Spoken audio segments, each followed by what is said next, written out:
بسم الله الرحمن الرحيم نحمده ونصلي على رسوله الكريم أما بعد أعوذ بالله من الشيطان الرجيم بسم الله الرحمن الرحيم الحمدللہ ثم الحمدللہ. اللہ رب العزت نے دوبارہ توفیق دی. بیچ میں کافی گیپ آ گیا ایک لیکچر سے دوسرے لیکچر کے درمیان، تو اللہ پاک نے توفیق دی کہ دوبارہ سے ہم اپنے لیکچر کا آغاز کر رہے ہیں. تو ہم نے سب سے پہلے جو ہے وہ یہ دیکھا تھا کہ اللہ رب العزت نے ہم پر قرآن پاک کے جو 5 حق بیان کیے ہیں ان کو ہم نے بیان کیا تھا. تو آج جو ہمارا موضوع ہے وہ یہ ہے کہ وحی کیا ہے، وحی کی ضرورت کیوں اللہ رب العزت نے محسوس کی. تو ہم سب جانتے ہیں کہ اللہ رب العزت نے انسان کو آزمائش کے لیے دنیا میں بھیجا اور پھر اس کے ذمے کچھ کام لگائے. کام یہ ہے کہ اللہ رب العزت نے جو اتنی بڑی کائنات بنائی ہے، اس میں جو اللہ پاک نے چیزیں پیدا کی ہیں ان سے صحیح طرح سے کام لے. جو اللہ پاک کے بنائی ہوئی چیزیں ہیں جیسے درخت ہیں، پہاڑ ہیں، جانور ہیں، اور بھی جتنی بھی کائنات کی چیزیں ہیں ان سے ٹھیک ٹھیک کام لے. آسمان ہیں، ستارے ہیں، سیارے ہیں، تو ان سے یہ اللہ رب العزت نے انسان کی خدمت کے لیے بنائے، تو ان سے صحیح طرح سے کام لیں. دوسری چیز یہ ہے کہ ہم یہ معلوم کریں کہ اللہ پاک نے ہمیں کیوں پیدا فرمایا، اور جتنے بھی ہم زندگی گزارے وہ اللہ رب العزت کے احکامات کے مطابق گزارے. اب ہمیں کیسے پتہ چلے گا کہ اللہ کا حکم کیا ہے، اللہ ہم سے کیا چاہتے ہیں، اللہ کا حکم کیسے ماننا ہے، کیسے اس کی تابع داری کرنی ہے کہ ہم دوبارہ سے جو ہے وہ اس آزمائش پر پورا اتر سکیں. تو اس کے لیے اللہ رب العزت نے ہمیں علم حاصل کرنے کی ضرورت ہے. تو علم کے 3 ذرائع اللہ پاک نے ہمیں جو ہے وہ بتائے ہیں.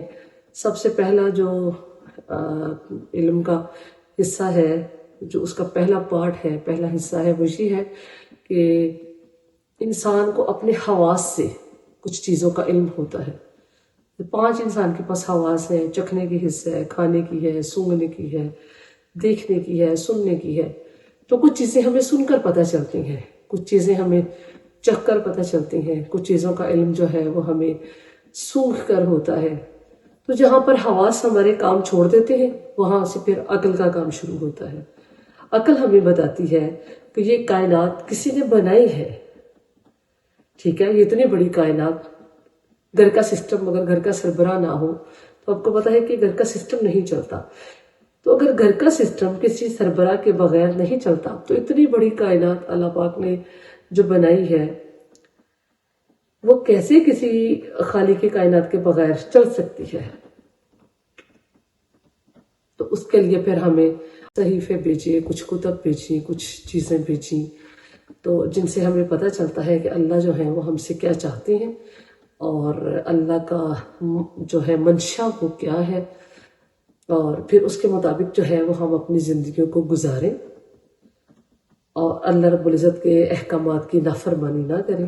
ایسا کیسے ہو سکتا تھا کہ اللہ رب العزت جو ہے وہ انسان کو بناتے اور پھر اس کو بھی یار و مددگار چھوڑ دیتے. تو اللہ نے اپنے بندوں کی تربیت کے لیے اور ان کو صراط مستقیم پر چلانے کے لیے جو ہے وہ اپنے انبیاء کرام مبعوث فرمائے. 1,24,000 پیغمبر جو ہے اللہ پاک نے بھیجے، رسول بھیجے، اپنی کتابیں بھیجی انسانوں کی ہدایت کے لیے، ان کی رہنمائی کے لیے کہ اللہ ہم سے کیا چاہتے ہیں. تو آخر میں جو اللہ رب العزت نے ہمیں ایک تحفہ دیا وہ قرآن مجید کی شکل میں دیا، اور یہ قرآن ہماری رہنمائی کرتا ہے.